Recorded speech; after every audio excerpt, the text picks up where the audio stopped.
It's a terrible football show. What do you expect? I want whatever you guys are smoking right now. Just in my brain, it just makes so much sense. OH! Io, baby, yeah! You have no quarterback. You're going to need some punters. Welcome to a terrible football show. That's my quarterback and my teammate, man.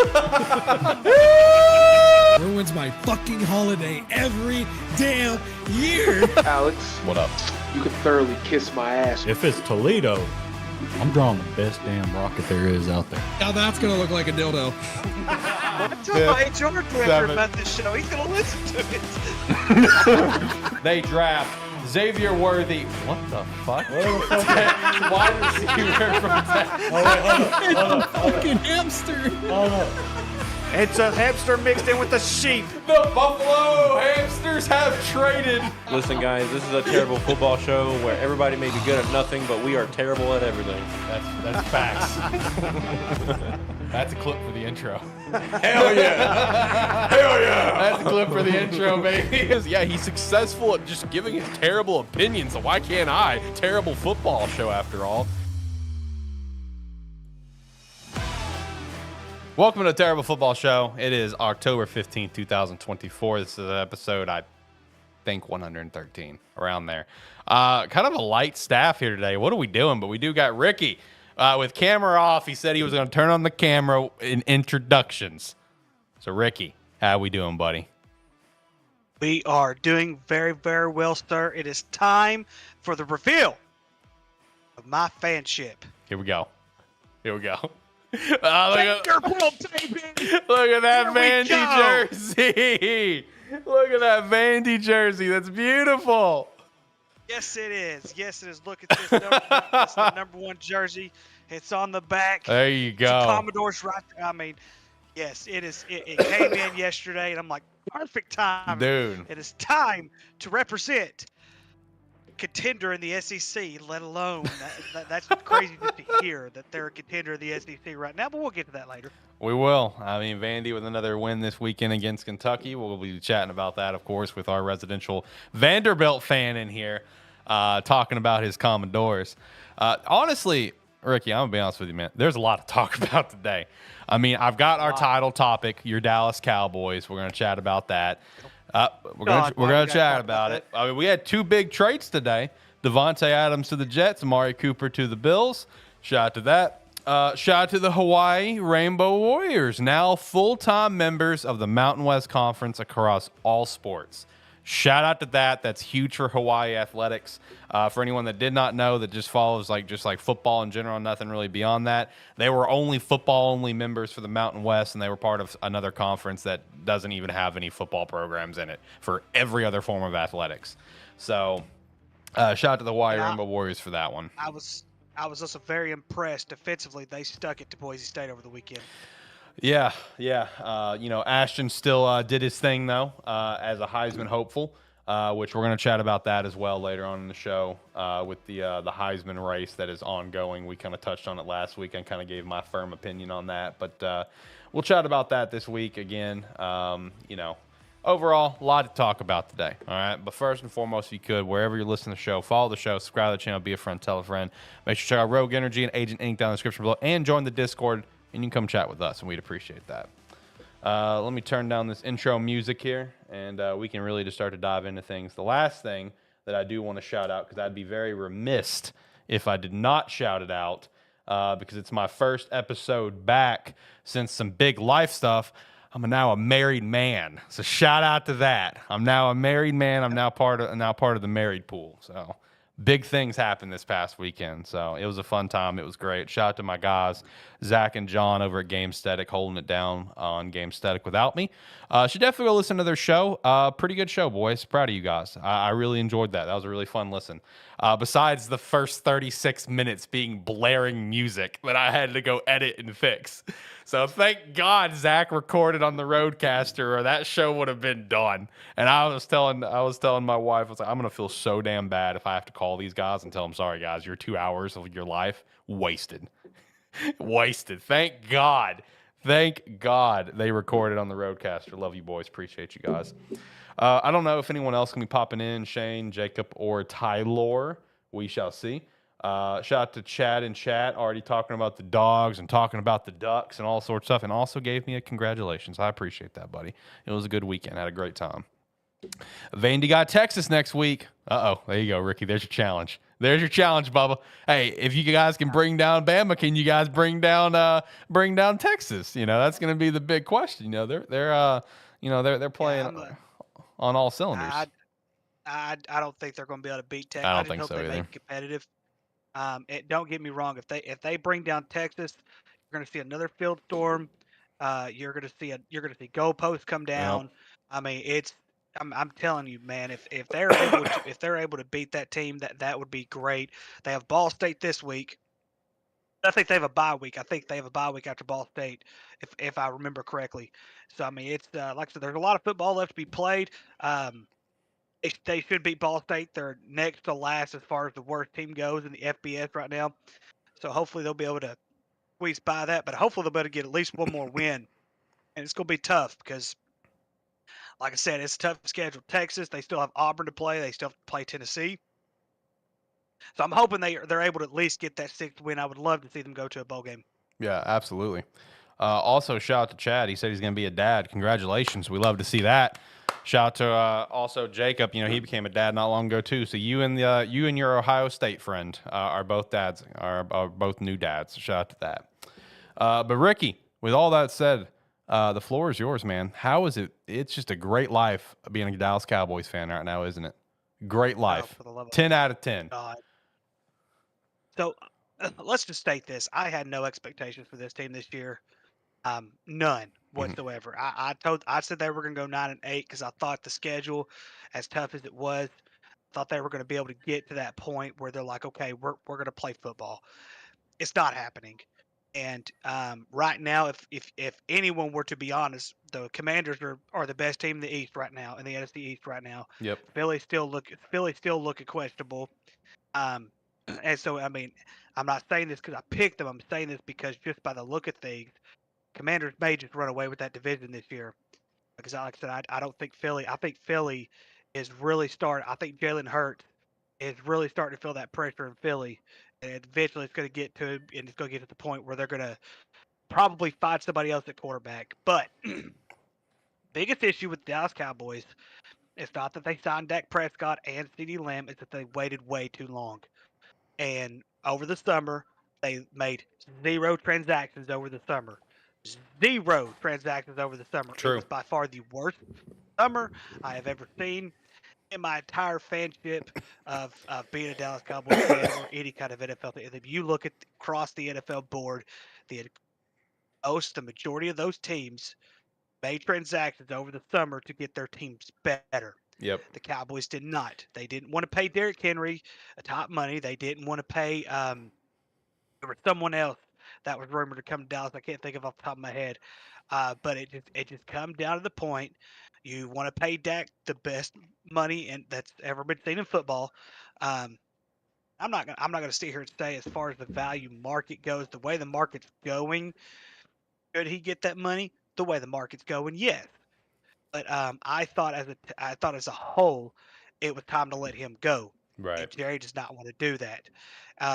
And then, like I said, then we can just add it on. They have no running game. Their offensive line is old. They don't want to block. They don't have a running back one who could actually carry a running game, even if we could carry a running game.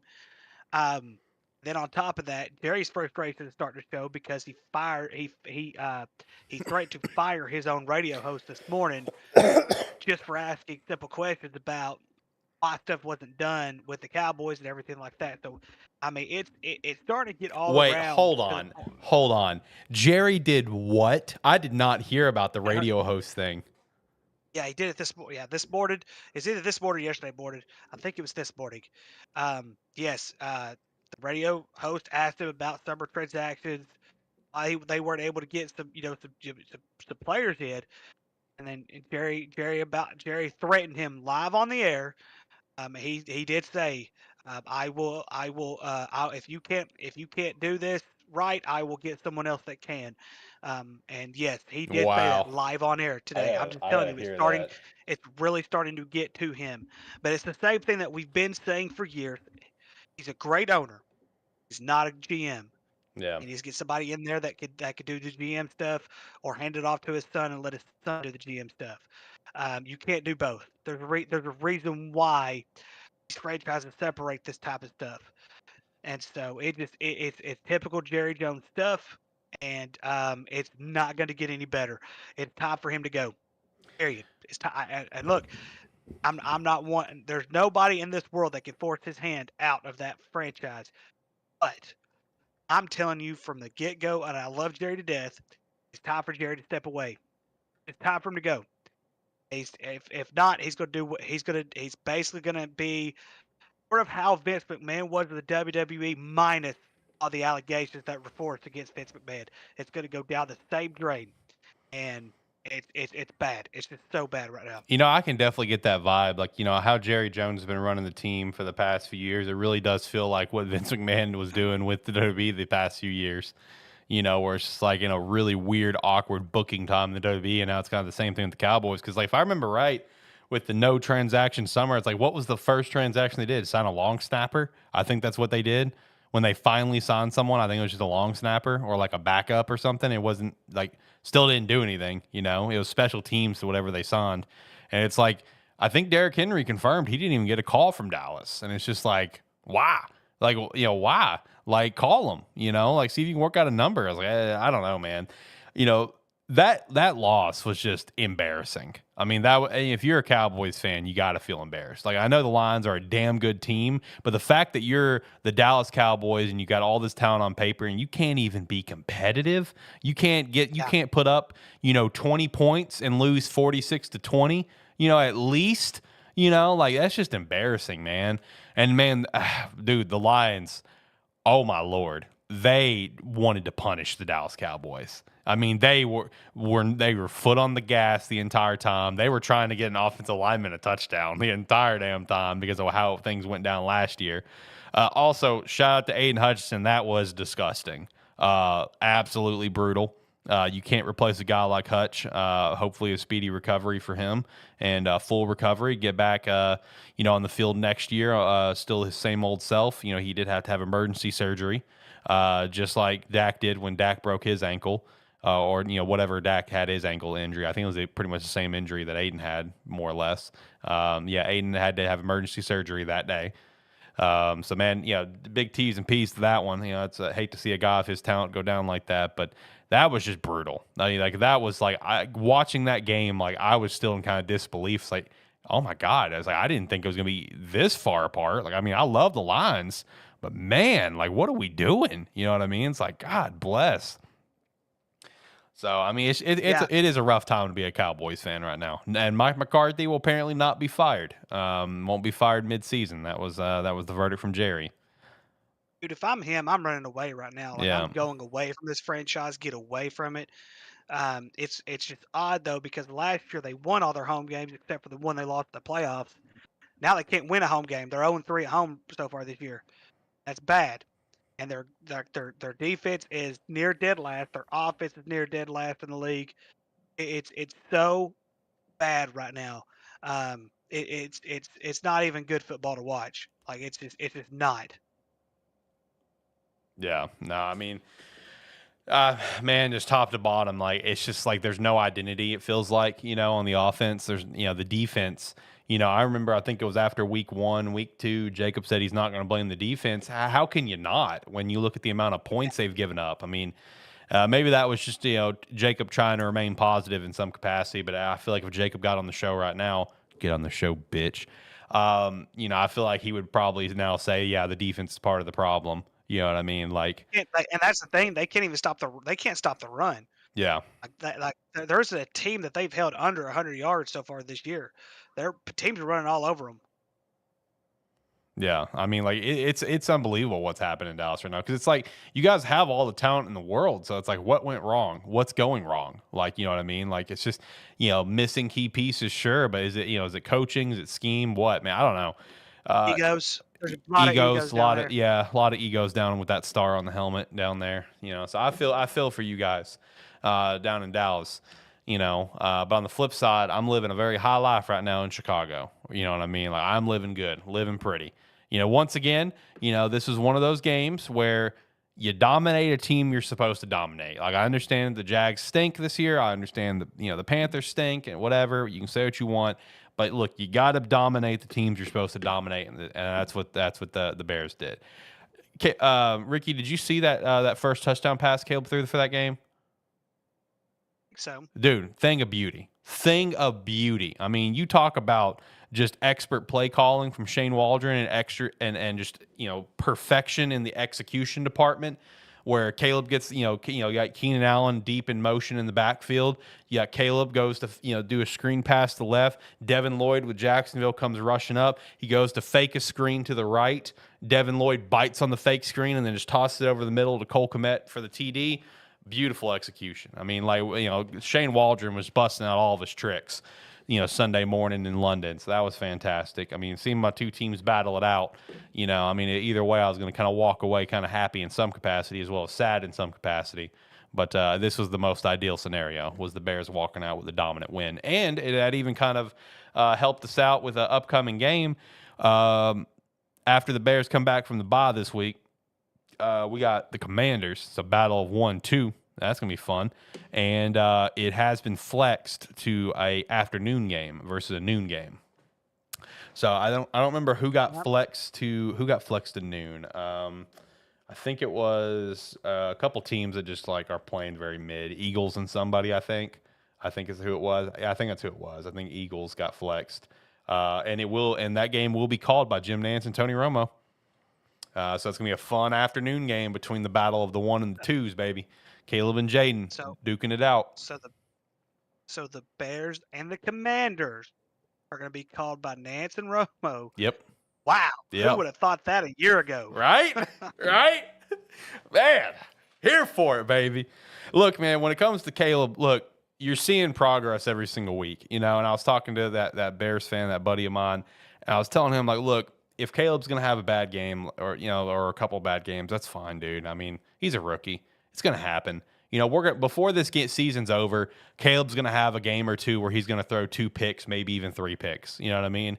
It's going to happen. He's a rookie. Dude, it's fine. We're 5 games, 6 games into his NFL career. As long as, those bad games, as long as it, we're going up right now. Okay, we're kind of, going down, but then we go back up, then we're good, right? But if it's, bad game and then we're just, all right, that's where I got a problem. I'm expecting the bad games. I'm ready for the bad games. It's going to happen. But right now, the Bears are looking beautiful, and that's what we're here for. Now, the real question is, Davante Adams to the Jets. Is this gonna really turn things around? I mean, you got a stellar connection there. I mean, when you look from, I think the stat was 2017 to 2020 or whatever. Davante and Aaron were number 1 in the league in touchdowns passes from QB to receiver combo with 52 or something like that. So, I mean, they got that connection. Is this going to do anything for the Jets? I mean, I feel like while, they fired their coach, I feel like the Jets, they played pretty well last night, against the Bills. They came up short. Aaron Rodgers threw a costly interception that lost the game, but Aaron Rodgers looked good. When I tuned into the game, Aaron Rodgers was a stud. When I tuned in, I was like, oh, shit, here we go. I'm glad I didn't throw in a bet that I was thinking about that was going to say Aaron Rodgers under this amount of yardage. So that's good. I didn't lose money. But, I mean, do you think this is going to be the piece to help put the Jets on the right path here? No, because we don't have the same Aaron Rodgers that threw with Davante Adams a couple years ago, or however long it's been now since they've connected. I think in the long run it could help because you have another playmaker. Probably, he's definitely a top 5, top 10 receiver in the league. I mean, you can't argue that. But at the same time, I can argue the fact Aaron Rodgers has not been the same. He is still trying to get his foot set from that Achilles injury that he had a year ago. So it's not going to be an immediate. Now, if he decides to stick around another year, maybe, but right now, he doesn't have the same arm. He's not as mobile as he used to be. I understand that you're getting another playmaker and everything like that, but I still, in some capacity, believe it's still going to be the same old Jets. Right. I feel like you're going to see. I definitely think you're going to see a spark. but I don't think it's going to be anything more than just the Jets. I wouldn't say the same old Jets, because they're at least have the ability to be competitive than the same old Jets. I think this will give the Jets a spark they need, but I don't think it's going to give them enough to run for the division. You know what I mean? I just don't. I don't think it's going to give them the run for the playoffs they need. But granted, the Jets do have some winnable games coming up. You know what I mean? So there is that possibility where it's like the spark that they have could kind of tip the tides a little bit, and kind of push it in their favor. Where going into their bye week, they could be like 7-4, and then come out of the bye like that, which that would be an ideal situation for them. I'm just looking forward to seeing the first connection from Rodgers to Devontae, because I think that's going to really show, are we all the way back or not? You know what I mean? It's like, where are we sitting? And I feel like that's also just going to help open things up for Garrett Wilson too. You got to keep that in mind.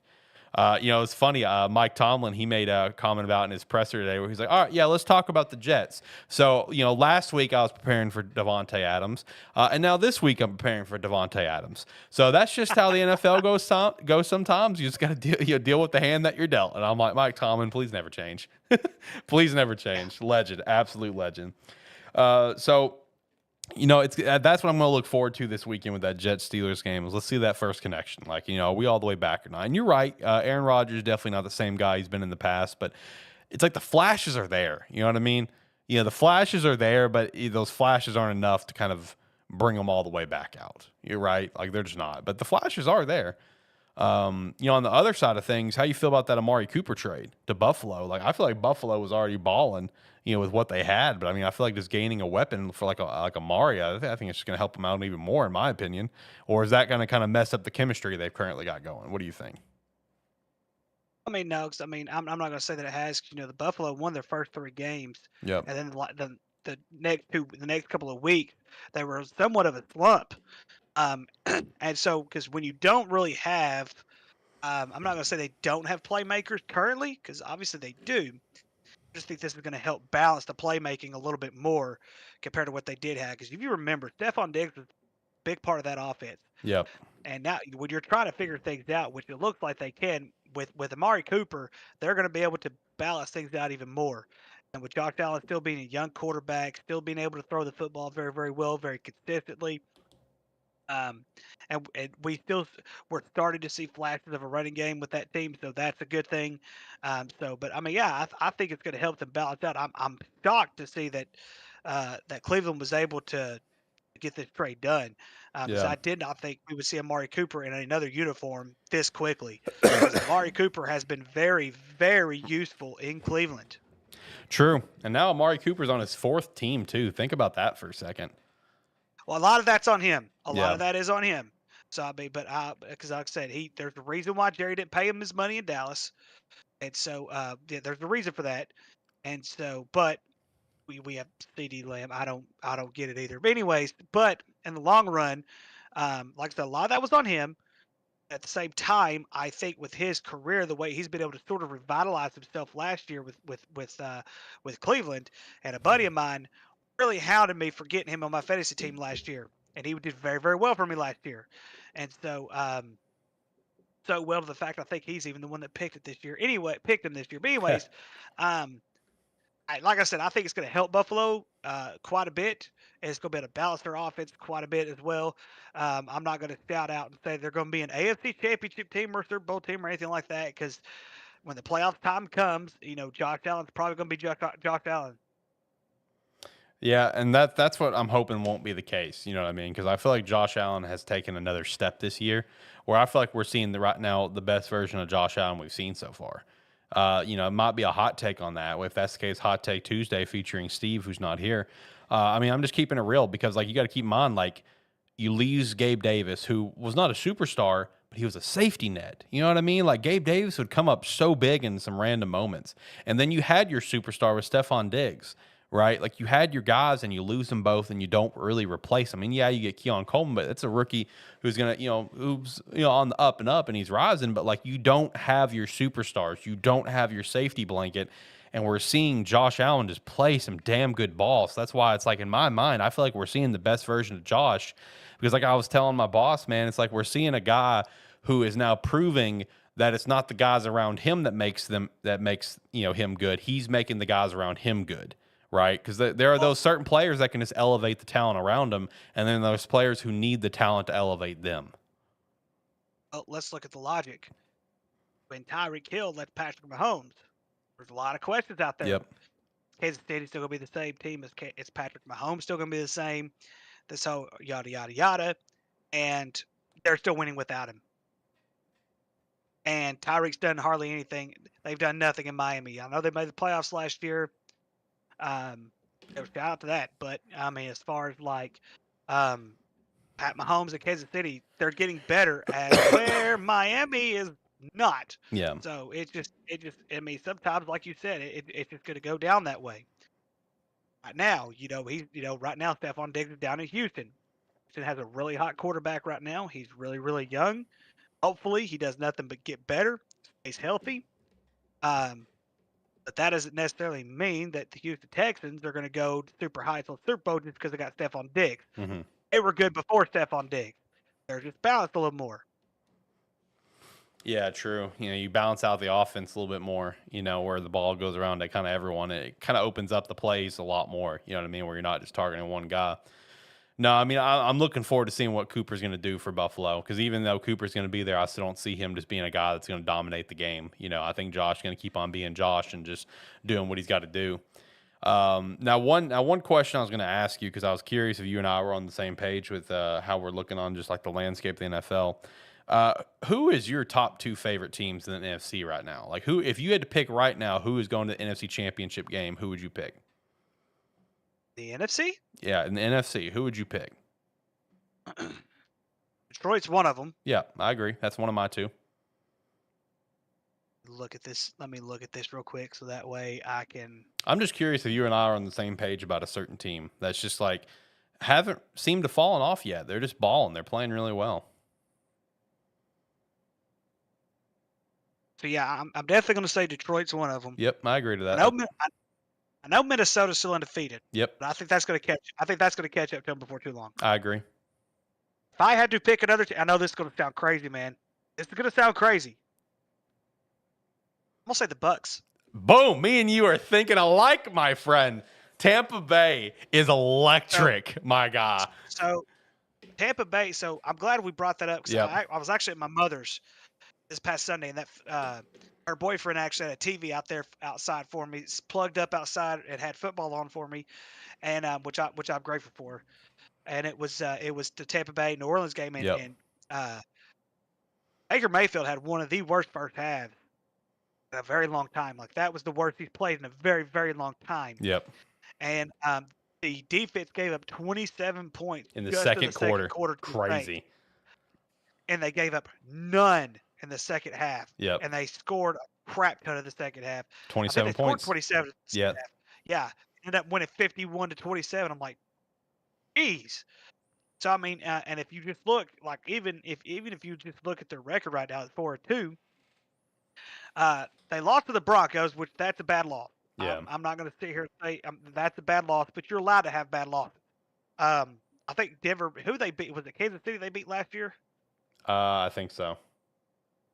Yeah, so you can have bad losses. The Falcons, they were in Atlanta. That's not a bad loss. I'm not going to sit here and say that's a bad loss. But like I said, I mean, if Baker Mayfield can stay consistent, they've got a tough schedule coming up. They have the Ravens up next, yeah. And the Ravens this week, and then the following week they're playing the Falcons again. And this time it'll be at home. So, and then they play at Kansas City. And they're at home against the 49ers. That's a very, very tough 4-game stretch right there. Yeah, that's but very on the plus side, I think the Falcons are very winnable, and I think the 49ers is very winnable. 49ers has been slipping. They have. I think their grasp on the NFC is slipping, poising for Detroit or maybe Tampa kind of come in and snag that. But, it's one of those things where it's like, yeah, Baker threw 3 picks. He had a terrible first half. But, like, look, it's all about that response. You know what I mean? Yeah. Because you got to think back. Let's not forget. Like, I understand multi-time MVP, multi-time Super Bowl champion, multi-time Super Bowl MVP, but let's not forget Patrick Mahomes' first Super Bowl, the dude threw like 3 picks, did he not, against that San Fran defense before they had that crazy comeback? I mean, Patrick looked terrible that game, if I remember right. One of his Super Bowl games, besides the one he lost, one of the Super Bowl games he won, he did not look good in that game. But they still responded and came together as a team and still won. And it's like same thing with Baker, man. It's like you throw 3 picks, sure, you look rough, sure, but man, it's all about how you respond. I mean, at the end of the day, he still threw 4 damn touchdowns. You know, I mean, he's out there balling. And then you got this guy, Sean Tucker, out of nowhere, putting up 144 on the ground, rocking big number 44. You know, you love them running backs rocking them 40s numbers. That looks powerful. But Chris Godwin is starting to really look as good as what he was Yeah. before his injury. true. And that's a big plus for that team. They need him to be that Chris Godwin. Yeah. I mean, dude, you got Sean Tucker with a $136 on the ground, on the ground. And then he also has 56 yards in receiving and a receiving touchdown. Man, is this guy available in fantasy? Hold on. I need to go check fantasy right now. Is he on the board, brother? Because I'm about to add him into my team. This guy's balling, dude. No, the Bucks are definitely one of my top favorites right now, man. I fully can see a Detroit Tampa Bay NFC Championship game. And I think it's going to be electric. And I'm still locking that in, even with the Hutch injury. You know, that sucks. You know, that's a key staple. That's a superstar player. But man, this team has so much damn moxie. You know what I mean? And it's like if they pull off one of these trades that are being rumored right now, if the Lions can snag Hassan Reddick from the Jets, if the Lions can snag, Jesus Christ, if they can get Max Crosby from the Raiders, brother.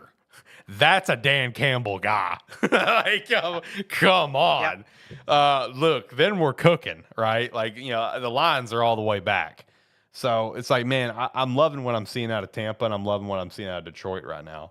You know, the AFC, I mean, look, man, I'm sorry. Until proven otherwise, I think it's still the Chiefs. You know, I'm sorry. It is. I mean, they're not playing the superstar levels, but they're still the Chiefs. You know, they're still getting shit done.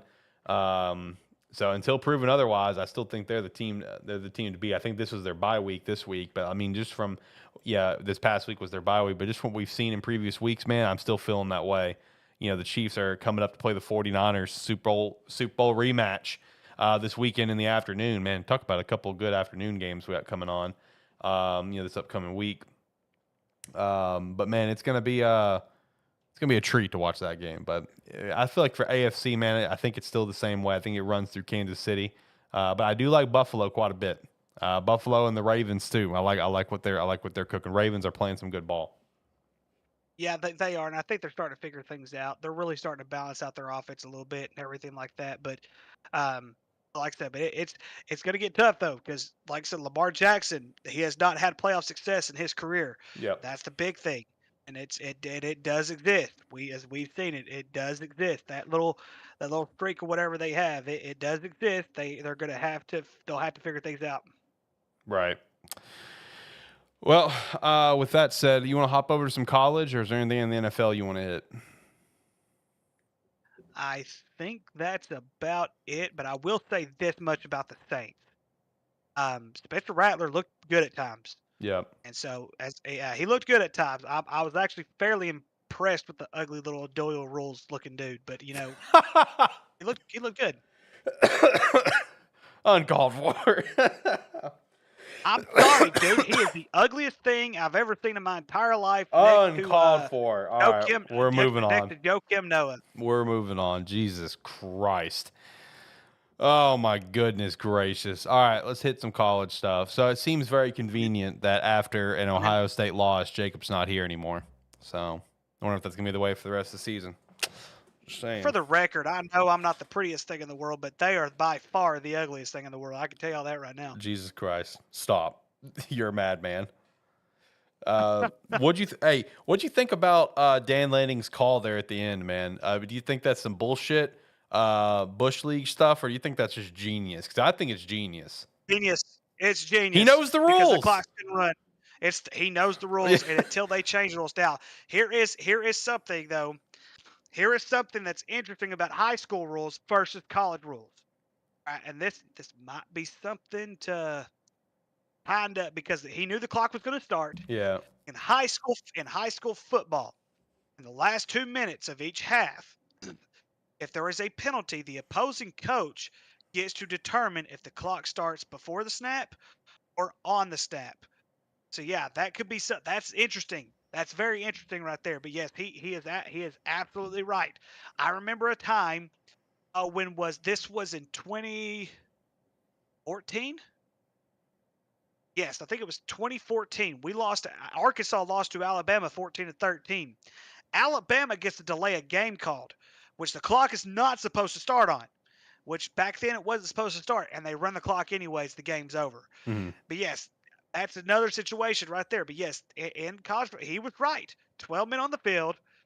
He knew the clock was going to run, and they wasted time. So no, you're not going to be able to put time back on the clock or anything like that. The rules say that if the clock would have run out, they'd get an untimed down. But it was 5 yards. It was a free 5 yards. That's all it was a free 5 yards. He was perfectly fine with that. It was genius of him to do that. Genius. Look, guaranteed the win. He cut how many plays Ohio State could run. I think that was just a situation of dude knew the rules. I mean, he knew the rules, and he just did what was within the rules. So shout out. Oregon comes away with a big dub over Ohio State. Our local Ohio fuck is not on the show, just like whenever Michigan has lost twice in a row. As Michigan has beat Ohio State twice in a row, three times, three. But I mean twice in a row where Jacob disappears. So I'm just saying, I feel like it's just I feel like Ohio State winning is what really is hindering if Jacob is going to make it on the show or not. Now he's got to re-enter his cocoon. And kind of heal up. Although I have heard from Jacob since the loss, so that's a change of pace. But either way, I mean, shout out to Oregon for that dub. Man, Texas beat the shit out of Oklahoma, and it was so funny. Did you see the entire journey and story of Kirk Herbstreit trying to get to that game? Hilarious. You've got to go watch this. This is one of the dumbest things that I've ever seen. So obviously college game day, taking place in Eugene, right? But Kirk Herbstreit is set to call that Texas Oklahoma game. So he leaves game day midway, which he said is the first time ever he's done that.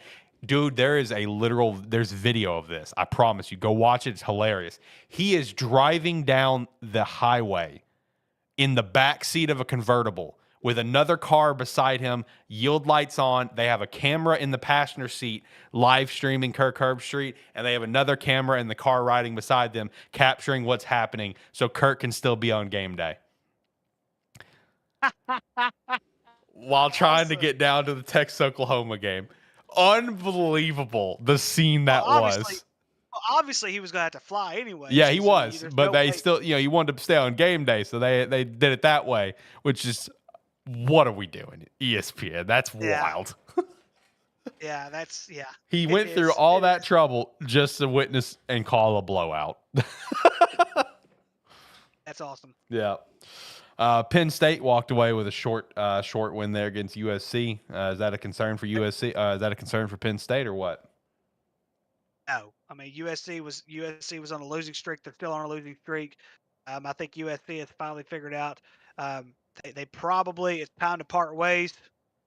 Time to part ways with the coach. Lincoln Riley's not the guy, and it's a totally different recruiting out west compared to what it is when he was at Oklahoma and in the Midwest, in the South. When you're not able to get those players that you need to get out of Texas, it makes it very, very difficult to keep the recruiting alive, and it's eating him up alive down there at USC country. And so, no, I think eventually, they're going to part ways before too long. It's just not very good. Not right now. I mean, I know one of the biggest things that's been hurting USC, especially ever since Caleb was there, is just they've had a terrible defense. That defense has been terrible. But like, I don't know. Like, I feel like I'm not a big fan of this USC team right now, even though they were just ranked recently. But I don't think they really deserve to be ranked. But it's still just like, Penn State, fourth team in the nation, walking away with a close dub is like, granted it was at USC, so I guess I can kind of see it to a point. But I don't know. Like, it just makes me worry. Is this going to be the same old Penn State that's going to lose here? It's going to lose here soon to whoever they're going to play against. Let me pull up their schedule here. It's like they have Ohio State. On the second.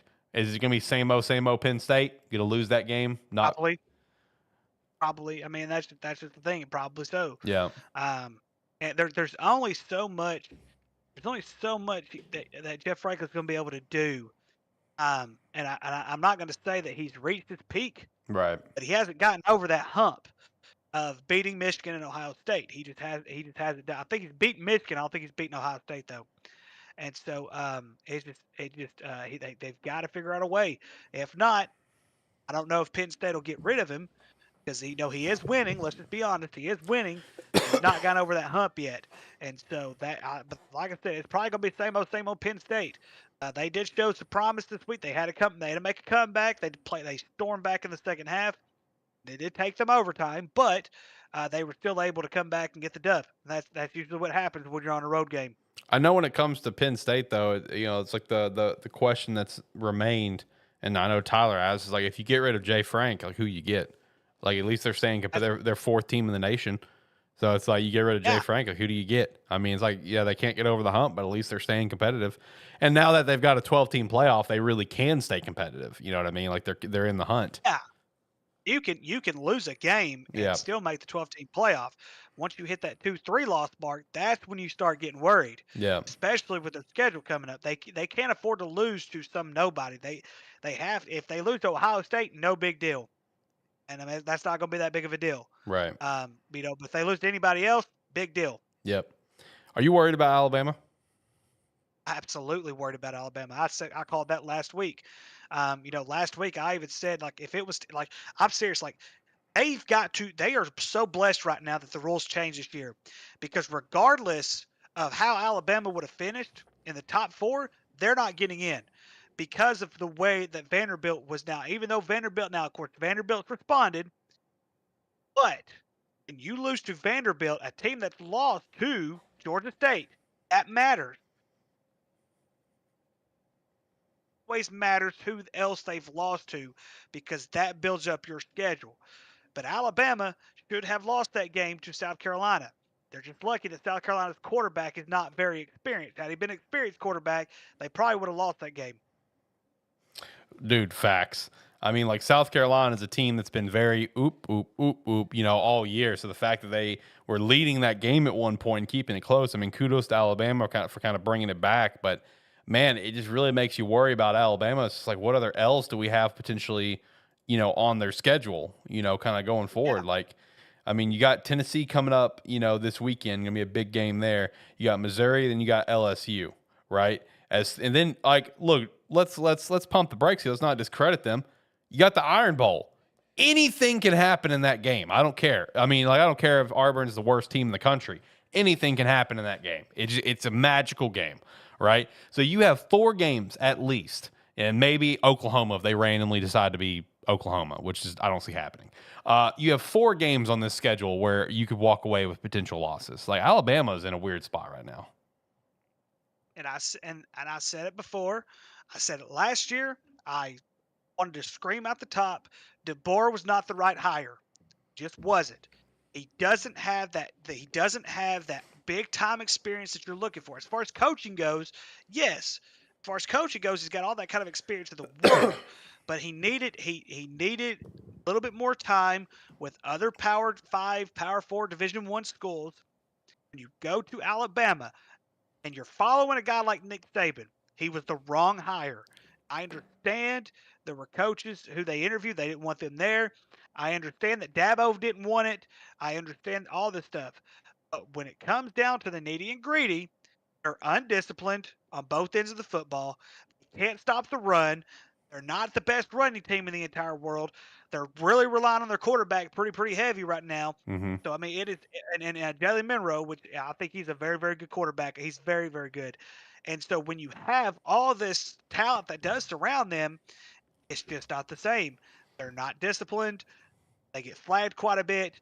It's honestly some of the worst football I've seen from Alabama in a very, very long time. And it blows me away because they just had that incredible win over Georgia. And we got Chad, and Chat said that if they were to play this week, Georgia would beat them. And I actually kind of agree.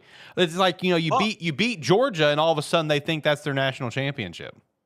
But here's something else, though. Georgia only beat Mississippi State by 10. Yeah, that's true. That's true. I don't think Georgia's about to get dogged back by Texas. They're going to get dogged back like redheaded stepchildren. No offense to redheaded stepchildren, but they're about to get dogged back.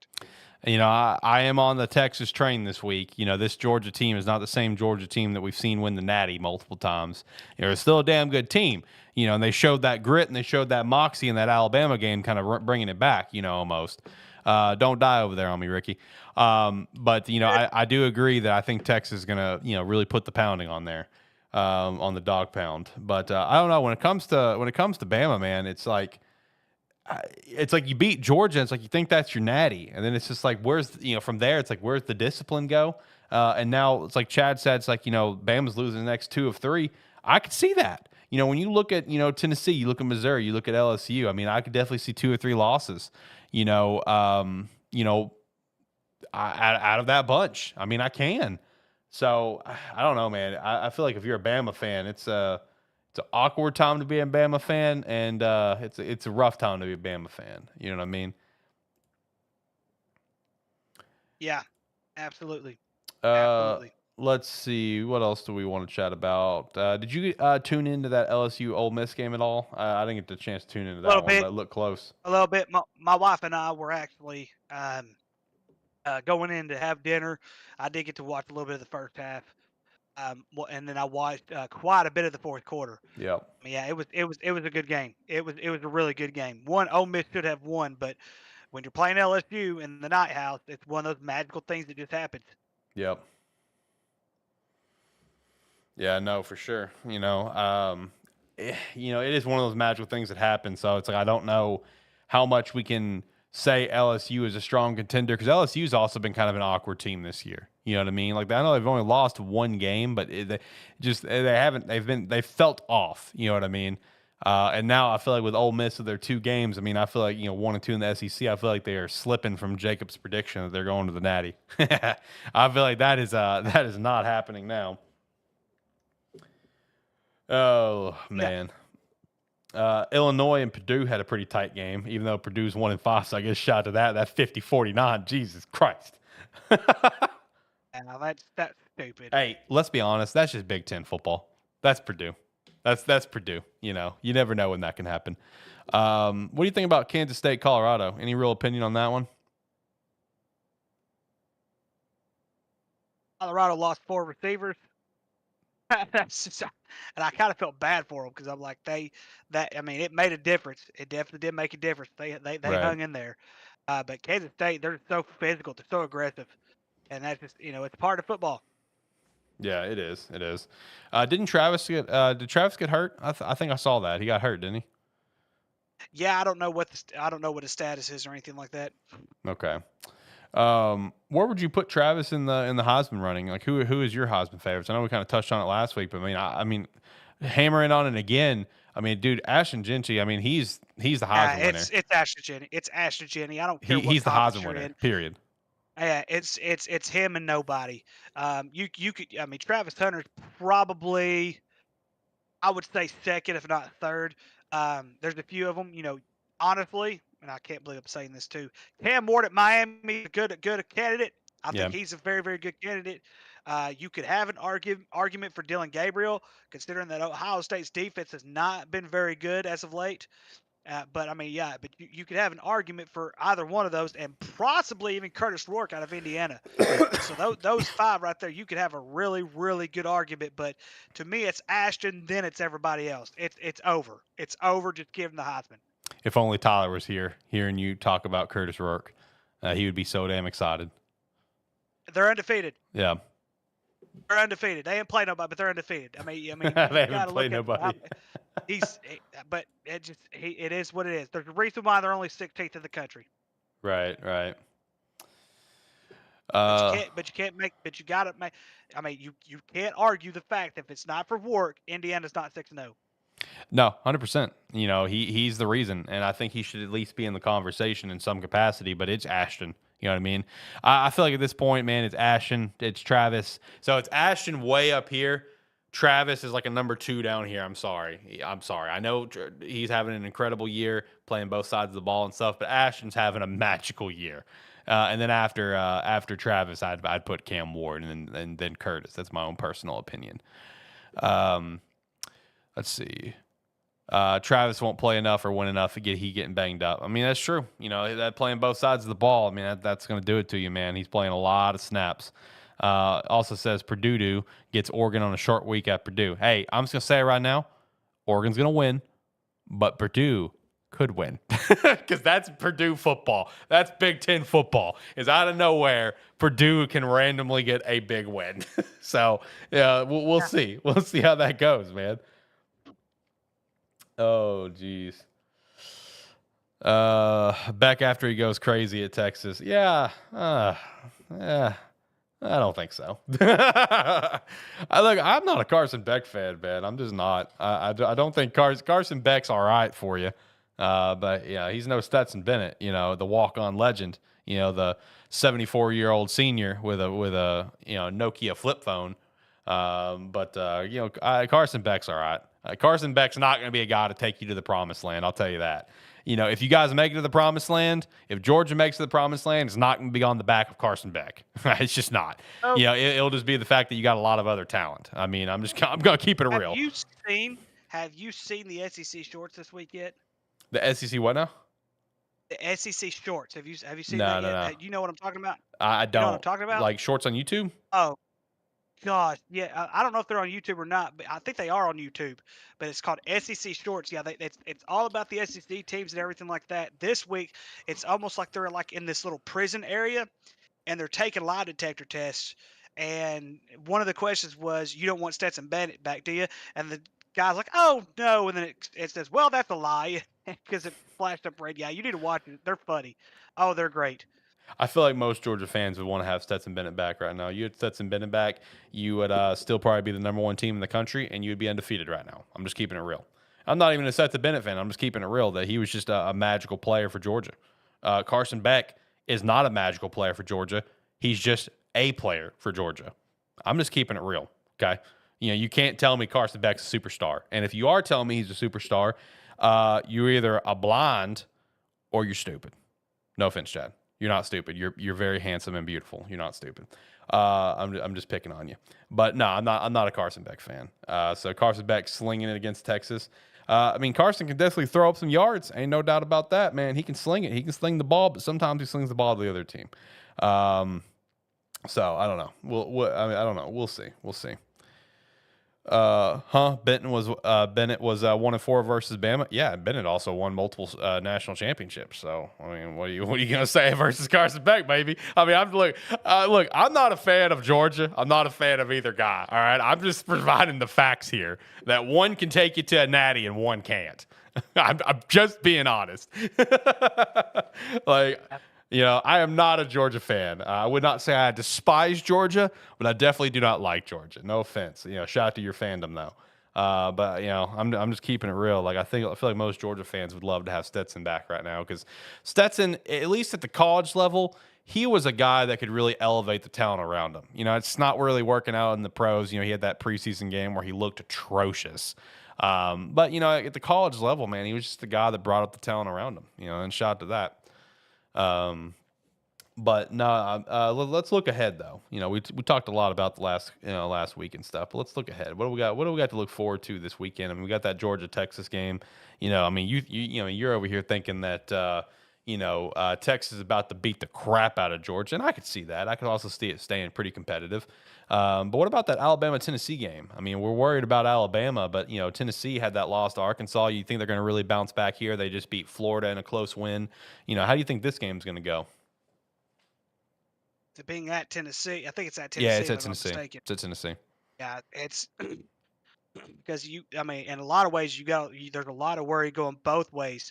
But I would say the edge is going to go to Tennessee, just for the simple fact is they are at home. I think they're a little bit more athletic than what Alabama is. Mm-hmm. But Alabama's, it's Alabama. Right now they got Alabama favored in this game on the road, which surprises me. But when you got a quarterback like Jalen Milroe, anything could happen. And just by seeing what we saw with Tennessee the last couple of weeks, I'm not going to pick a winner yet, but I will say this much. It's going to get loud very quickly in that stadium. 100%. I think it's also going to get loud up in Fayetteville this weekend, isn't it? Yes, it is. How Yes, you it feeling is. about that game? You nervous? I imagine so. A little bit. But the one thing that I will say, we did have a bye week, so we're probably going to look a little sloppy at first. But Yep. I will say this much: LSU just came off a big win, and they're a little banged up, so that's also in our favor. And usually, when LSU comes off something, when they come off something like this, they usually don't play very well the next game. So anything can happen. It's gonna be a good one. Let's see. When does that game take place? 6 p.m. 6 p.m. I'll be at my little brother's house. Yeah, having a great time watching, huh? Yes, sir. Yes, sir. I've got Miami and Louisville this weekend, so I'm just saying, look, this is a game that Miami could randomly lose because that's what Miami does. We almost had it. Lost 2 weeks ago. Almost had it, but what a comeback, right? So that's going to be a good game. We got a lot of good games this weekend. I mean, you got Indiana and Nebraska. I think that's going to be a pretty good game to watch there. Alabama, Tennessee. You got Georgia, Texas, Arkansas, LSU. You've got a lot of good games in the slate this weekend. That's just the ranked teams. Like you start diving in the weeds here. You looking at everyone, looking at all the unranked teams. Oh crap. Oh no, I didn't notice that. Oh no. I think we lost. Yeah, we lost one of our picks. I didn't even notice it. Sorry, I fucked us over. We had a Tuesday game on our pick slate. My bad. I didn't notice it. Whoever put in Kennesaw State, Mid-10 State, that might have been Jacob's terrible game of the week. That is happening right now. So we all lost that game. That's unfortunate. I don't think there's anything I can do to take that out. Let me see if I can. I was going to try to look at some more games, but let me see if I can. Can I take this out? Since I can take it out. That's cool. So I'm going to go ahead and take out Sam Houston State, West Kentucky, because I don't like Wednesday games in this slate either. So I'm just going to pick a couple random ones. Let's pick Florida State and Duke, just because. Why not? And we'll do Fresno State, Nevada. We'll do that just because it's right there, and the lines are apparently close. So we'll do that. It works. So, all right, good. We are not fucked over out of a game. So shout out to that. Yep, we are good. First game we got is a Thursday game, so that's good. That's what we want to see. But no, I mean, we got a lot of good football this weekend, at the college level, and then, at the pro level too. We got some pretty good games coming up this weekend. I'm pretty excited for it. I mean, we got UNLV, Oregon State. That's gonna be a fun one to watch here at 9:00. Shout out to that. Virginia and Clemson. We'll see how that one goes. Clemson should walk away with a dub there, but should be pretty fun. They should. Yeah, should, but you never know. It's Clemson. Arizona State, Cincy. Yeah, that's a pretty close line right now, -2.5 in Cincy's favor. So that's going to be one to kind of keep your eye on. South Carolina and Oklahoma. Oklahoma just got the shit beat out of them. South Carolina put up a pretty damn good game against Alabama, so how's that one going to go? Notre Dame and Georgia Tech. Notre Dame 12th in the nation, overrated as fuck. Can Georgia Tech come out on top on this one? So we'll see. It's going to be a good weekend of football. And there's something else that we have yet to mention yet. Army and Navy are both ranked. Isn't that crazy? And Vanderbilt is receiving the most votes to get in the top 25. They're technically 26. Like, isn't that just crazy to think about? Like, Great, I love it. I saw a stat about that where it's like the first time since like what, the 60s or something like that that's happened. Yeah. That's crazy, man. That's crazy. And then Vandy's sitting right there at 26, man. Had they not lost to Georgia State, they would be in there right now. I know. What an interesting year of football it's been. Like that's been me and my guy Brady, we were talking about that and stuff. Like this is one of the most interesting years of football in a long time. Like, I feel like, was it last season that you talked about nonstop that it was just a weird year? This year is not necessarily weird, but just interesting. You know what I mean? Yeah. I don't know. Yeah, I will agree with that. I'll agree with that. Yep. You want to get the picks or how we feeling? We're an hour in. Picks usually take like 30 minutes. Yeah, let's do it. Let's get the picks. All right, let me turn the music down over here. Turn this music. I think we got the majority of the main things that happened this week. So main things, yeah. I'm on NFL. Let's do NFL first. All right, bet. All right, NFL picks. Click this button. Click make your picks. All right, Thursday night football. We got Denver at New Orleans. Give me Denver in this game. I'm liking Sean Payton beating his former team. I'm going to agree with it. At first, I was going New Orleans, but you got rookie quarterback, most likely going to go head to head with it. Yep. And I think New Orleans is pretty banged up as well, and I'll take Denver in a close one. All right, next up, New England and Jacksonville, the battle of the shits. Just to think, these two were in an AFC Championship game back in 2017. Shout out to that. I don't know how to feel on this one, man. I mean, Drake May started this past weekend. He threw a couple picks, but he threw 3 TDs, and I think he went like 23 for 33, so it's not terrible for a rookie start. I'm really not sure how to feel on this one. Jacksonville, look, there's flashes. You know what I mean? They're on offense. There is. Like, there's some flashes from Trevor. Defense struggles. Trevor Etienne looks like he's going to be out. Man. How are you feeling on this one? I'm going to stick with Jacksonville just because New England is that terrible as well. That's fair. And then again, Jacksonville doesn't play well at home. Give me New England. Oh, God. Oh, this is London. Oh, in London, Jacksonville. Yeah, all right. Well, yeah, because London had Jacksonville's in London for 2 weeks every year. You know, so they were in London this past weekend for the Bears game. Now they're still in London right now. So give me Jacksonville. They got to walk away with 1 win in their second home. Also, shout out to Jacksonville. Unanimous vote across the owners, 32-0. Who voted for the Packers, though? I got to know. 32-0 unanimous vote for Jacksonville to build their new stadium in Jacksonville. Shout out to that. Good. Yeah, shout out to that. Good. That'll be good. They need it. They do. Hopefully they keep the pools. The pools is a really cool touch. I like the pools. The pools is sweet. All right, Philadelphia and the Giants. Give me Philly on this one. I'm not a believer in this Giants team. I will say this much: the Giants have played well as of late, so I will say they're not getting completely kicked all over the field. But Philly should win this football game. All right, next up, Seattle and Atlanta. This one's tough because Seattle's played good football, and I know they just lost to San Fran. This could be a bounce back game for them. Atlanta's still trying to figure out their identity, but they are at home, and we'll take Atlanta. Give me Atlanta as well. Next up, Houston and Green Bay. Oh boy, it just gets tougher. It doesn't get any easier. It really does not get any easier with these picks. I tell you what, because Jordan Love's looking good. This past weekend, Green Bay looked really good, but so did Houston. I'm gonna take Green Bay. Give me, man. Oh God, is Jordan Love back? He was back already, right? Yes, Jordan Love is back. If Jordan Love was not back, it'd be Houston that'd be picking. And they have the greatest tight end ever, Tucker Kraft. Hey, I just let him go on fantasy for you, so you can go pick him up. I was already gonna let him go regardless. I need a defense, but give me Houston. You dropped a tight end for defense? No, I haven't yet. I dropped him for that Tucker kid. Look, I already have Kittle and Ingram. I don't need a third tight end. I just picked up Tucker Kraft because he had a couple good weeks. Gotcha. He's about to have a monster. He's going to catch the game-winning touchdown. Yep. All right, next. So I'm locking in Houston. So next up, Cincinnati and Cleveland, another battle of the shits. I want to tell you something funny. So my temp boss is a diehard Cleveland guy. He's in Cleveland. He loves the Browns, loves the Guardians, loves Cleveland, right?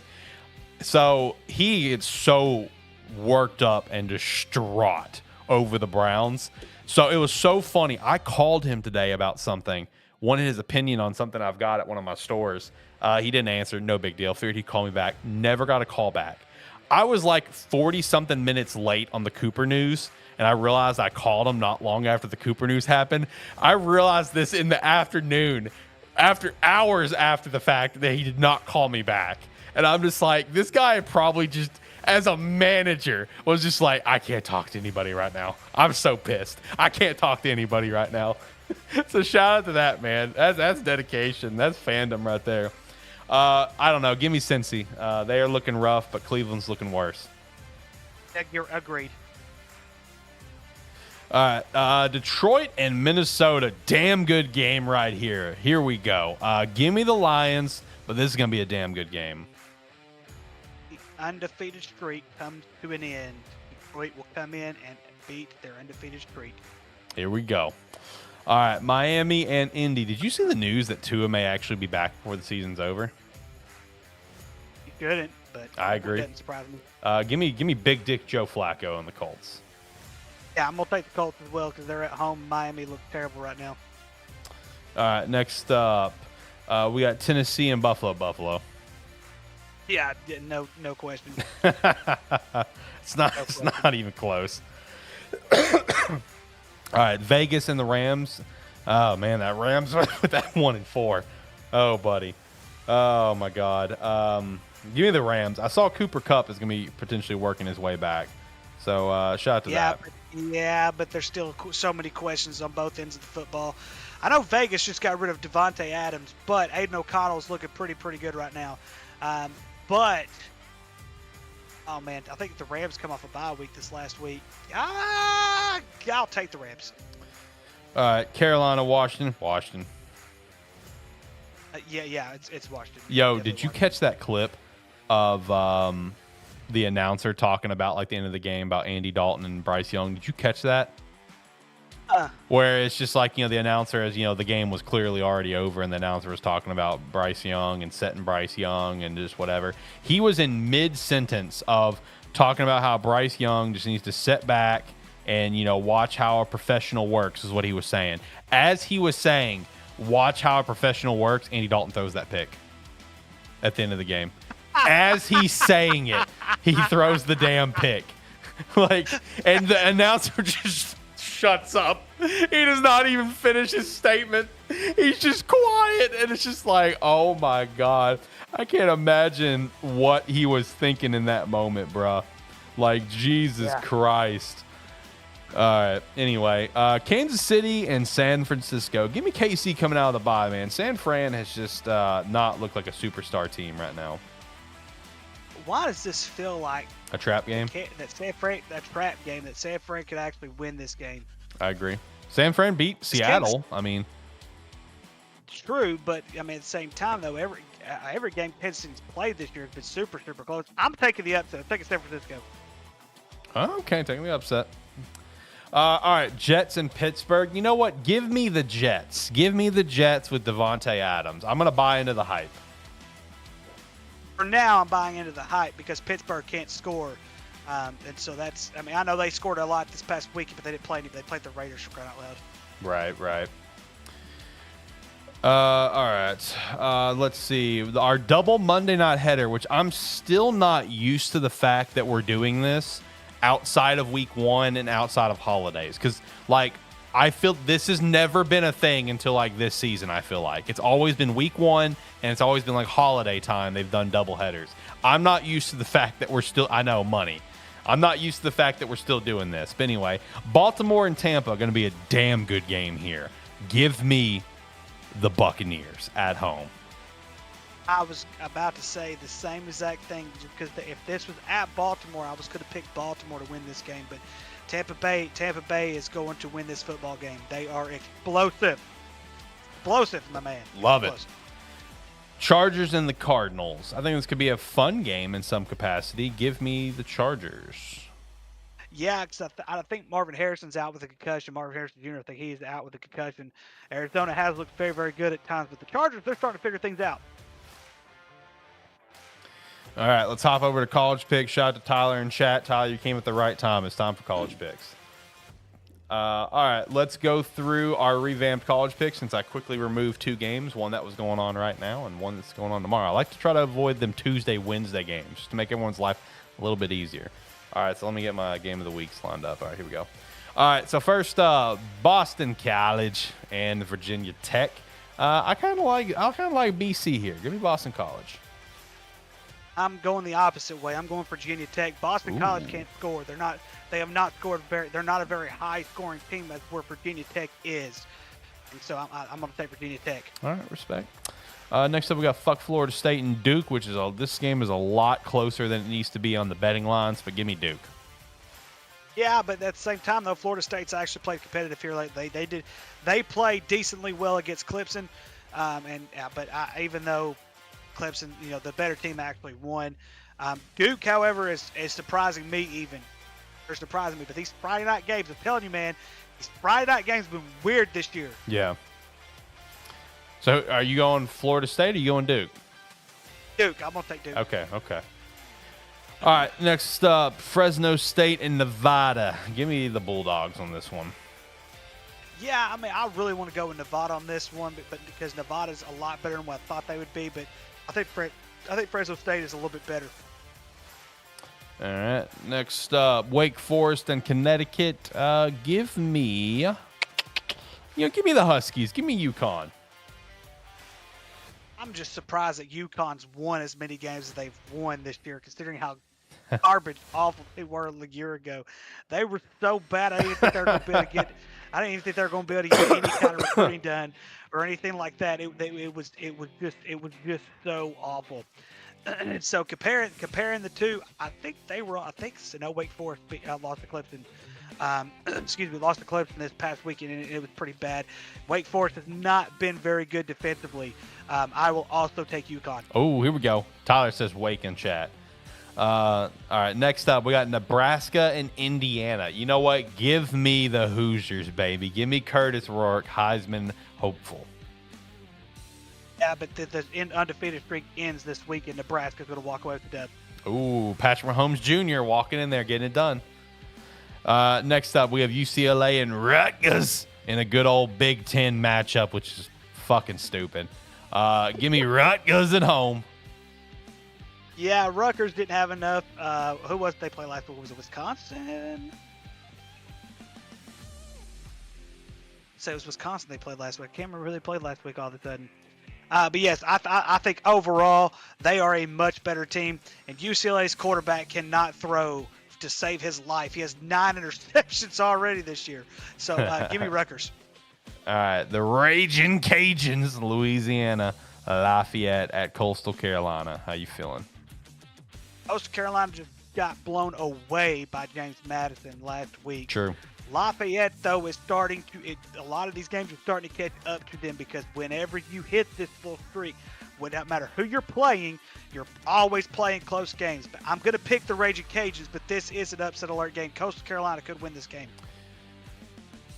Give me the Raging Cajuns as well. Let's go. Let's lock it in. All right, next up, the Arizona State Sun Devils heading over to Cincinnati in a Big 12 matchup. Cincinnati Bearcats at home are currently favored -2.5, and I'm going to believe the hype. Give me the Cincinnati Bearcats. I'm not going to believe the hype, because Arizona State is 5-1. They're about to hit their sixth. I think they're 5-1. Yeah, they're about to hit their 6th game this week. And Arizona State come out of nowhere. I mean, they've come out of nowhere. They did beat Utah. Cam Rising's out for the year. Sucks for Utah. But Arizona State, something's cooking down in there. I'm going to take Arizona State. Tyler, you damn right that's a HTO cup in his background, because HTO is fantastic. Love some HTO. H2O, that's right. Next up. Talking about that yeah, right yeah. there. He's just like, Rick, is that an HTO cup in the background? So this right here, it is an HTO. It is an HTO cup. And what I do is I keep this cup here. And the reason I do it is so that way when I fill up my dog's water bowl, I fill up that cup and it fills up my dog's water bowl without having to carry that daggum thing all the way to the sink. Tyler says no free shout-outs. Oh, man, that's funny. That's funny. All right, so next up, Auburn and Missouri. Who you got in this one? Like this one's also a trap game, because Auburn has they're horrible. They're really horrible. And let's not forget, Vanderbilt did take Missouri to overtime, but Vanderbilt's actually a contender. Give me Missouri. Give me who? I'm sorry. Missouri. All right, yeah, give me Missouri as well. Miami and Louisville. This is a trap game for Miami. I'm just saying it. I know how Miami plays, but give me Miami. You know who it's about. Yeah, Miami's favored by 4.5 in this game going into Louisville. I'm going to pick the upset. I think the undefeated streak comes to an end. I think they finally get something caught up to it and give me Louisville. You know, I'm not mad at you. I'm not mad at you because I understand. I understand, man. It's okay. All right, next up we got Wisconsin and Northwestern. How are we feeling on this one? Why is this game even on here? It's going to be Wisconsin. Northwestern's not going to beat this team. I think it was Tyler put this one on here because he wanted to make sure. You're killing me. He wanted to make sure he could say Wisconsin. So, all right. So South Carolina and Oklahoma. Give me the Gamecocks on this one. I'm calling for the Cocks. Yep. Oklahoma does not have a quarterback. All right, next, Rhode Island and New Hampshire. I have no idea who to pick. In Yeah, this I don't game. know either. I'm I not just gonna lie I to you. threw this one in here. I'm sorry. Kill him, man. Kill him. But give me Rhode Island. Yeah, just be different. Give me New Hampshire. All right, next up, we got Central Michigan and Eastern Michigan. Give me Eastern Michigan. Yeah, Eastern Michigan's a much better team. All right, this was your pick for terrible game of the week. We got Tulsa and Temple. Give me Temple. I really want to pick Temple. Do it. Pick Temple. Fuck Tyler. Not a rivalry. This really isn't a rivalry. It's not a rivalry to anybody or anything like that. It's just a little simple conference game. Both these teams are horrible. Tulsa's 2-4, I believe. Yeah, and I think Temple's only won one game. And the one game they did win was against a crappy Utah State team. I hate to do this because I really want to pick Temple. Do it. But Pick Temple. Tulsa's a much better team. I'm gonna go Tulsa. For the context of the listeners, when we say not a rivalry, we are referring to Temple Penn State being an official rivalry that Tyler claims is, it's a rivalry. I know it's an official rivalry in technicality, but it is very much not a rivalry. Come on now. All right, next up, we have Toledo and NIU. Both of these teams, by the way, are being targeted by the Mountain West to become football-only members. So, Good for them. I know, Good for them. interesting. They're both- Give they're trying to me get- now the that- Huskies at home. Try to get rid of the MAC. That's all there is to it. I hate it. Try to get rid of the MAC. I hate it. I do too. But this should be a good football game, though. This is going to be a really, really good football game. I think Northern Illinois is going to beat them. I'm going to say a last-second field goal. Okay. Let's see. Michigan and Illinois. How you feeling on this one? Michigan, Illinois, their defense is looking atrocious the last couple of weeks, and you cannot have a game like that against Purdue. You can't have that. But Michigan, I'm going to take Michigan. Sorry, Billina, not buying it. Give me Illinois at home. Give me Illinois at home. Let's do it. Give me the Fighting Illini. Let's go. Next up, we have Ohio and Miami of Ohio. I like the Road Dogs here. Give me the Bobcats on the road.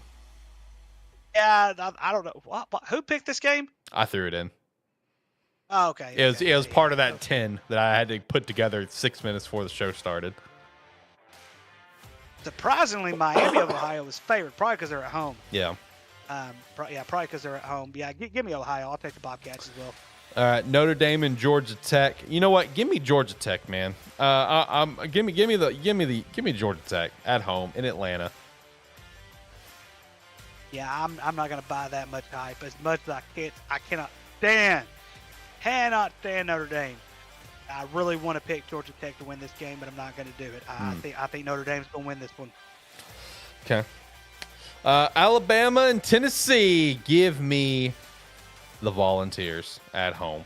I'm also gonna take the Volunteers at home. All right, Houston and Kansas. Give me Kansas on this one. Absolutely gonna take Kansas on this one.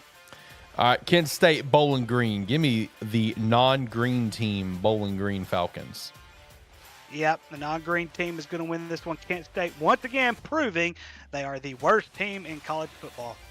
All right, Colorado and Arizona. Give me Arizona at home. I would take Colorado but I may change this pick if I know Travis Hunter's healthy. Travis Hunter has to be healthy for Colorado to win this football game. Now I am going to pick Arizona. Yep. Okay, all right.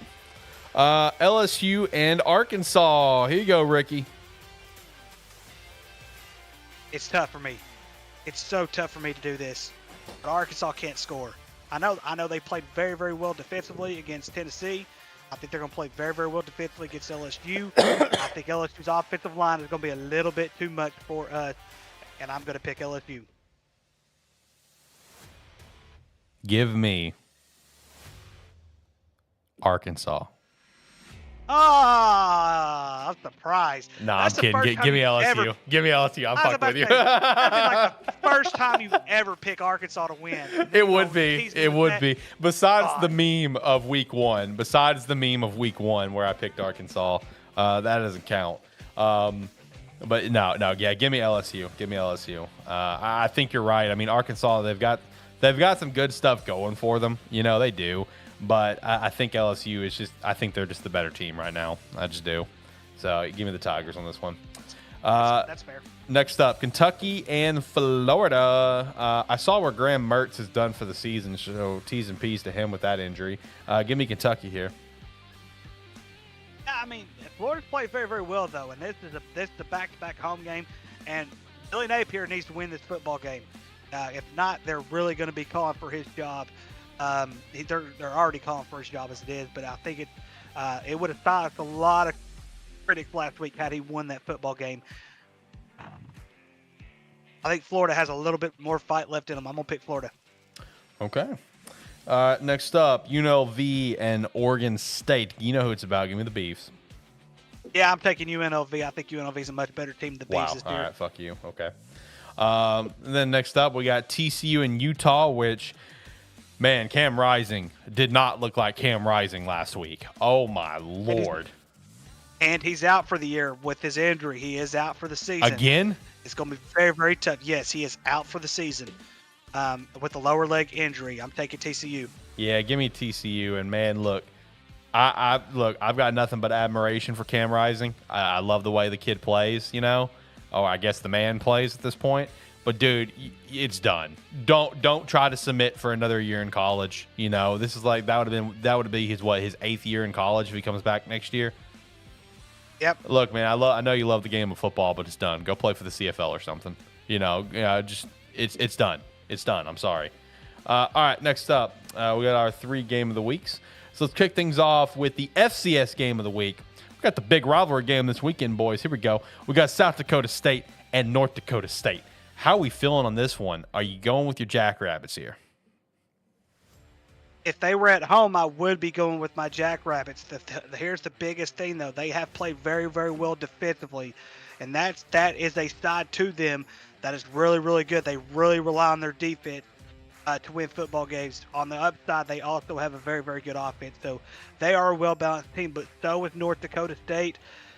I think South Dakota State has won like 3 or 4 in a row. I think this is the time you got to go with North Dakota State on this one, but I am going to check I'm going to pick that winning streak real quick while you're picking yours. Okay. I think I'm going to go with the Jackrabbits here, man. I mean, I kind of feel like the Jackrabbits right now, my mindset is the same as I've got for Kansas City Chiefs in the AFC. It's like until proven otherwise kind of thing. And this could be the game to prove me otherwise, but, man, they are the defending champions for a reason. Give me the Jackrabbits.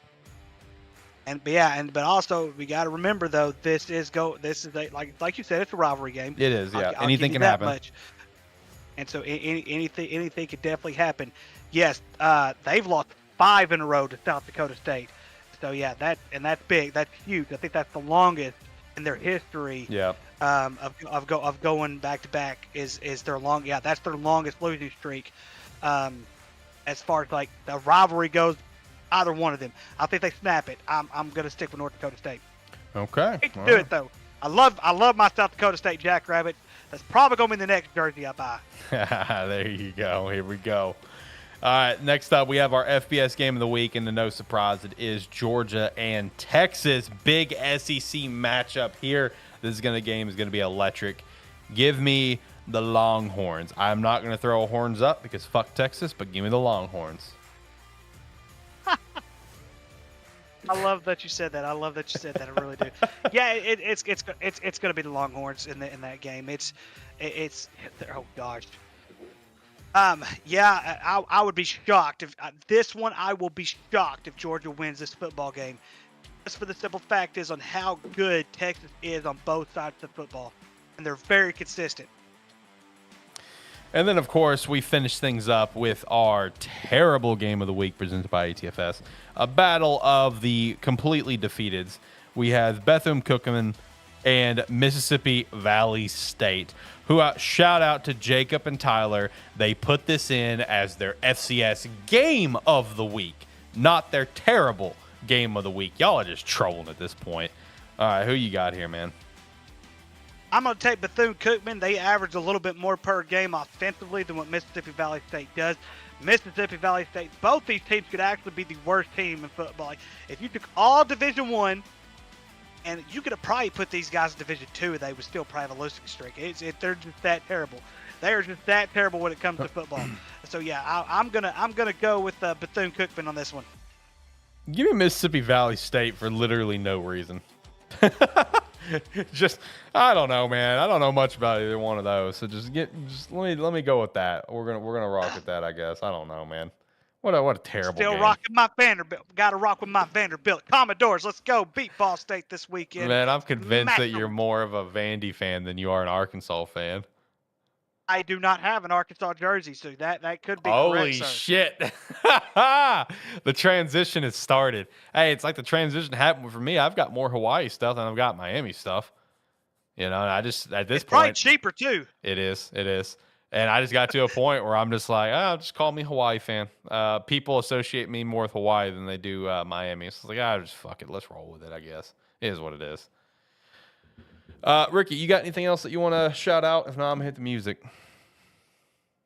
Let's see here. Oh gosh, I can get a South Dakota State jersey a lot cheaper. Let's see what I got here. They're more? Are you serious? They're more than Vanderbilt? That's terrible. You got to find a Absolutely Tucker Craft terrible. jersey. Oh man, that would be awesome. Yeah, you got to find a Tucker Craft jersey. That's your That guy. would be awesome. That's your guy. Let's see here. Tucker Craft. Yeah, let me look. Jersey. $130 for the NFL jersey, not bad. Okay. You can actually get cheaper on some of these websites. Yeah, right. That's an NFL jersey. I don't know if let's see here. What about NFLshop.com? Let's see here. $170. No, I'm good. It's like, yeah, that's it. I'm done. You gotta get some Jackrabbit something, you know. Yeah, I gotta get something, I guess. Yeah, I'll have to get something. Yeah, I'll have to find something down the road. Yeah, we'll have to figure something out. You got anything else that you want to shout out? I'm turning on the music right now. No, I'm good. All right. Well, I think that's going to do it for this week's show. You know, we'll be back next Tuesday, of course, to talk about the weekend that was and have a great time there. Oh, Jesus Christ. All right, let me turn down the music. Let me just turn this off. Popping in. Jesus Christ. Popping in. Oh, my God. We got fucking Malik Willis on the fucking screen, you know, coming in here with his mic muted, probably trying to say something, not knowing his mic's muted. What do you want, Malik? What do you want, Malik Willis? Haven't you done enough damage to me? Just came in here to sue y'all again. Do what now? I just came in here to sue y'all again. No! Whoa, you can't talk about this. For the record, Malik Willis is not who sued us. That's just for the record. The pitcher did, though. The pitcher did. That's all that matters. Relax. What are you doing? I'm playing the music. Get out of here. And now I had to turn the music off. What are we doing? I'm just here, dog. I'm just here for the ride, you know. Right, coming in saying hi. Yeah, basically, you know. All right, well, before I hit the music and we actually finish the show, do you have anything that you would like to get off your chest? How you feeling? Well, it is what it is. All right, good talk. I'm hitting the music. All right, music's hit. Boys, last thoughts. Tyler, do you want to throw out any wild predictions for this weekend? Arkansas beats LSU. Ooh. I like it. And I'm still going to pick against Buffalo. And I'm going to get another loss. Been doing that every week. How do you see my Vanderbilt jersey? I do. It's pretty fancy. I ain't going to lie. Is that this is a Vanderbilt Commodore football jersey. Just came in last night. You should have got the Jay Cutler special, man. No. I don't want the Jay Cutler special. Don't be disrespectful. I want today's That's fair. special, sir. Does it got James Franklin on the back? No. Who's Vandy's coach? Who is Vandy's coach?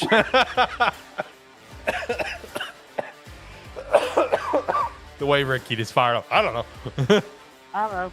Another quarterback and the running backs, another led by a huge senior class. They're probably going to suck again next year, but hey, that's okay. That's okay. We're rocking with Vandy, baby. We're rocking with Vandy. All right. Hey, Ricky, you got any last thoughts here for the audience? No, I'm good to go. Let's go. All right. Well, if you made it all the way in, thank you so much. Make sure to check out Rogue Energy, Agent Inc., and join the Discord below. You can come chat with us, as well as just follow the show, subscribe to the channel, be a friend, tell a friend. Make sure to check out a Terrible Sports Network. Subscribe there for ATFS, as well as a Terrible Wrestling Show. And make sure to check out our Patreon, link down in the description below, and we would appreciate that extra support. Till next time, have a good one. Bye.